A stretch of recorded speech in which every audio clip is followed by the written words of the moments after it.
Hey guys, it's Dave Rosales here again with StrengthInc.com, and I'm sitting right next to the man, the myth, the legend, Ed Coan. How you doing, guys? And we're going to answer some of your questions. Here's some member questions here. Michael Melter writes in and says, what do you think is the optimal weight class for a 5'7" and a half to 5'8" guy, nice for the exactness there, with a thick build to grow into eventually? Currently he weighs about 205, and he was thinking about competing at 198. He's curious as to where you think he'd have the highest strength potential if he's around 15% body fat. Should he cut down first and then start building in toward the weight class so that he can put on more muscle rather than fat? No, you can leave your, as long as you feel good right now, leave it there. Just keep growing it into the class.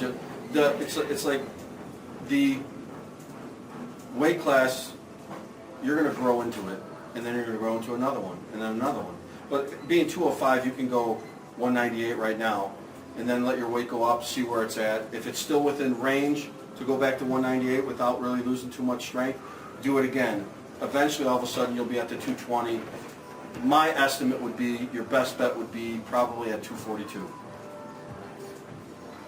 Yeah, and I remember correctly that you pointed out a couple weeks back that when you're losing weight, you want to stay in that 12-pound variance. Yeah, you don't want to lose too much. Yeah. It's not worth it. It's not worth it. You'll give up too much. Then it's not fun anymore. Right, absolutely. All right, Bruce writes in and says, hey, Ed, got a question here. When I get near my 1 rep max, I have a tendency to begin to lean forward. Not good, I know. Would good mornings help here, or do you have any recommendations other than just don't do it? No, good mornings are an aid to teach you how to push with your back, not necessarily how to keep it up and tight. You might want to concentrate on on your setup, getting underneath the bar, squeezing your hands, squeezing your arms, squeezing your back together. It might be a looseness there, and you might not be in the right position to stay upright. I have a tendency to lean forward all the time too. As long as you stay like this and your upper back doesn't round at all, you still can push up. So I wouldn't worry too much on it. You can always send a video to let us look at it, and we can see if there's, if it's any different than what I think it is. But I don't think it's too bad. All right, thanks, Bruce.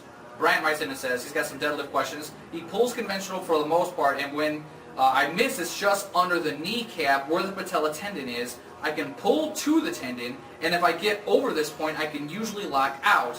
What can be done to get through to this point? He misses usually at his max weight, and sometimes he has a shake that precipitates this. He may have a meet video that he can send in. Please try to send it in. If he can find it, he'll go ahead and send it in. Also, he's tried sumo in the past, led to inflammation in the hip flexors, which of course will then affect his squat workouts in general. Well, the conventional problem sounds like you're sitting back too far. You got to push and pull it all the way through. You're probably doing one. You're probably a little bit of a little bit too much pull at the beginning and not pushing with your quads. If you push your quads a little bit, then your hips come through a little bit faster. Once you stop pushing with your legs, your hips won't come through. Does that make sense? So as you push with the legs down, the hips come through this way. Once you stop pushing here, the hips stay up and it's only a pull. So that's why you're going to be bent over and hung over it all the time. A little bit more push on the bottom, a little bit more on the front of your foot, and then as it comes up, you shift back to the back of your foot. And we've got a pretty similar example in the member section where actually Ed is coaching up one of our other partners, Reggie, and doing almost the exact same thing. So go ahead and watch that video and you might get a visualization of what Ed's talking about. But yeah, please send in a video, Brian. With the problem with the inflammation in the hip flexors when doing sumo, that's just because they're not conditioned, because you use so much hip flexion when you're doing them. Drop down and do some reps sumo for a while after you're either on your squat or deadlift day as an assistance exercise to help. They're just not conditioned to do that. Probably a little more flexibility work with your hip flexors would be really helpful too. That's good insight. Matt writes in, and he also included some videos here. Matt Heilman, it says, one of my issues is figuring out the breathing when I'm not deloading the weight. I think I've tried every combination just in these 2 sets, and I can't figure out how he likes it, basically. Typically, he breathes in before the lift, and then exhales when he returns the weight to the ground. Now, he's not returning the weight to the ground. He feels kind of lost with that. Usually, I do suck up all my air beforehand, pull the weight. I'll let a little bit of it out on the top, and then as I'm letting it down, I start sucking it in again and getting tight. I don't want to let the weight down and have to go and do that, because then I get all loose. I like to be able to stay tight. So at the top, and I start letting it, pulling all the air back in on the way down again, staying tight. Hope that helps. Speaking of the video specifically, he says, some background on this is that he was at a deadlifting seminar with Marty Gallagher, and he was trying to do a new cycle and form, and in week 3 he was trying to control the weight as much as possible and not drop the weight and not the deload. He was having to have a closer stance, trying to keep his feet about hand width apart, and also tried sumo before. While he can do it, he just can't get the numbers that he can get with conventional. And as you saw on the video, with his hand positioning. Yeah, the only issue I have is I thought your hands were too close. When you locked out, your hands were on top of your thighs. They should be more on the side, because if they're on top, that means the weight's that much further in front of you, which when you get heavy enough, that'll be pulling you forward and you won't be able to lock out your hips. Everything else actually looked very smooth and very nice. Yeah, it's real fluid. Thanks for sending it in, man. Dave writes in and says, Ed, when it comes to shoulder work, what would be good use to replace military or behind the neck presses? I do wide bench, 90-degree raises and bent over raises, shrugs, and upright rows. I guess my question is, could I be doing more? Generally I do 2 sets of 12 for each, and I feel my shoulders are really holding me back from a really great bench. Thanks again in advance. First, if you don't have any pain, you can do more. As far as 2 sets, I jump it to 3 and add in a little bit more back work or back delt work with like some face pulls or something. If you still think you need more, do some overhead presses. If you don't like military press or behind the necks, do some dumbbell presses, do some machine presses, but do some presses to thicken up that area a little bit more. That's about it. Excellent. Johnny Ruiz writes in and says, Ed, thanks for the awesome stuff. Really love the input you have on the videos, and I'm really looking forward to the ebooks and, of course, more videos. Here's my question. When it comes to being explosive in the squat, how can I really build strength and power in my hamstring and quads? I'm using the general assistance exercise you put in the core manual, but I'm looking for some more enhanced or variety to change things up from time to time. Essentially, I'm looking to be able to have some explosion once I get into the hole. Hope this makes sense the way I'm asking. Okay. To get more explosive, you have to teach yourself how to be more explosive. That's number one thing. So you have to practice that exercise that you want to be explosive in to be more explosive. You got to train it explosively, not just fast with lightweight, but a little bit more than that, and be able to jump with it, figuratively. I always like pause squats when you're in the hole and you stop and you hold it first, just like a bench, just stop. Up. The only thing that's going to get you up is by pushing with your hamstrings, quads, and your butt. Also, high bar close stand squats, one of the best quad exercises I've ever seen. You never saw weak Olympic weightlifters' quads. I mean, you see what they do with front squats and with high bar squats. Right. My 2 favorite ones. You don't really need that much. I mean, you could try some lunges. You could stiff leg deadlifts. I like doing. That was more for my deadlift, but it does build your hamstrings up a lot, and still will build your glutes. So it all kind of ties in, but mainly pause squats and high bar closer stand squats. I like the best. Very good. Mike writes in and says, Hey Ed, my question is this. I find I've been doing your pyramid up, as you corrected us on, that I am nearly fatigued going into my work sets, especially on the bench. I get to about 90% on my set for 2 and feel spent. Should my 10 reps be for a higher than normal work set? Something like this. So he gives an example of his pyramid is 185 for 10, 205 for 5, and 225 for 2. Then his work sets drop off in weight, where he was doing 185 for 10, he is now doing 175, 3 sets of 10. He asks, what am I doing wrong here? See, like, if my work sets were 3 sets of 10 at 175, I would probably take like 115 for a couple sets of 10, 140 for 5, 160 for a couple, then 175 for 3 sets of 10. I wouldn't go 185, 205, 2 1/4. So you see, I think you went too heavy on your 10, your 5, and your 2. Take it lighter if your work sets are 175. Those are the ones that matter. There was no need to go up to 2 1/4. Not at all. So I think there was just a little miscommunication there. Good insight. Awesome. These are some questions that are coming from Facebook here. Mike Rice writes in and says, I'm 27-year-old, been powerlifting for 8 months. Last meet increased by 114 pounds in 4 months. Great job. Do you think small squat program is a wise choice, squatting 4 days a week for someone who has struggled with having a big squat? He's at 352 and he's at 165. Mark, if your total went up 114 pounds in 4 months, I salute you. I would do exactly what you've been doing to see what kind of gains you get again. And once those gains slow down, then look to change the routine. But right now, don't change it with those kind of gains. Not at all. 114 pounds, look what happens if you do that a few times. Right. Holy crap. Yeah. So don't worry about anybody else's routine right now. Even if you're not following mine, don't worry, just do the same thing you do now till it slows down and you don't make progress. That's right. Good job. Really good job. Yeah, awesome. Hey, Cliff Privatera writes in and says, I've got a forward lean when I squat, right or wrong. I've done it that way for over 25 years. Of course, it's not as much as perhaps a good morning. He's at 253 pounds. His max in competition squat is 569. But I'm being told that I won't hit 600 plus without correcting this. He asked the question, do I need to fix this issue or just keep pushing and fighting gravity? Any help is much appreciated. Well, for 25 years, you've fought gravity already. You can see I have a forward lean. As long as you don't round over, and as long as it stays locked in this way, a lean isn't all that bad. As long as your hips, in other words, your butt, your hip flexors, all your groin, your adductors, and your hamstrings are strong enough to get you out of the hole. And if you lean over too much, then you got to get more upper back strength, which is a ton more bent over rows and probably some good mornings. But if it's not an issue right now, don't worry about it. You just got to practice harder. I wouldn't worry about it at all because I lean.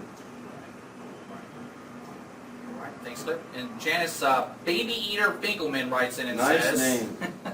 I'd just like to say that I deal with this too, speaking of Cliff's issue, and it's one of the biggest hang-ups I have right now with my squat. The thing is I have long femurs, and even with a pretty wide stance and low bar positioning, I just have to lean over to maintain balance given how far back my hips have to reach behind me in order to make depth. It feels like I'm always going to have a handicap on my squat because of it. What does one have to do to have the mechanics that necessitate a considerable forward lean and executing a proper squat? Me. Actually, look at the length of my upper body is what made me lean forward a little more. So I just adapted to it. It's all you can do. If it's already like you said, that's what you have to do to be able to hit depth, then that's what you have to do. Adapt to it. Set up your training routine to work on if you need to do pause squats, high bar squats, good mornings, stiff legs, whatever you need to get stronger, get that stronger to help you with the form that you have to use. Make it work for you. Sometimes it's simple. It's not assistance work. Sometimes it's working the heck out of that squat and doing those reps the way you're supposed to. Those higher reps sometimes build the crap out of it and lay down a bigger and stronger base every time out. That's what I used to do. And it worked. Don't give up. Good insight. Thanks, Janice. Dean Roberts writes in and says, how would your powerlifting competition training differ from out-of-seated training? As an example, he says, if you squat once a week and for 8 to 12 weeks leading up to a competition, your squat session is full depth, full squats, just with a different percentage and rep range. After the competition in the off-season, would you continue full squat or change it completely to maybe variations of squat? Same applies to bench and deadlift. Yeah, well, you can see I used to do, after a meet, I used to do pause squats or high bar closer stance squats to work on my weak points. Same with the deadlift. I'd usually go to stiff legs standing on a block with some Romanians, heavy bent rows. Bench, hit close grips and inclines harder for myself. So yeah, but you still want to squat below parallel, full depth. You don't want to teach yourself a bad habit.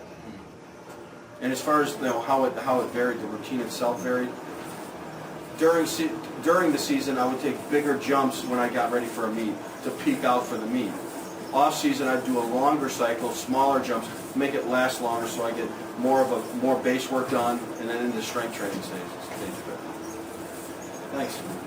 Renee Hart writes in and says, what do you think is my issue or weakness if my hips shoot up early in my sumo deadlift?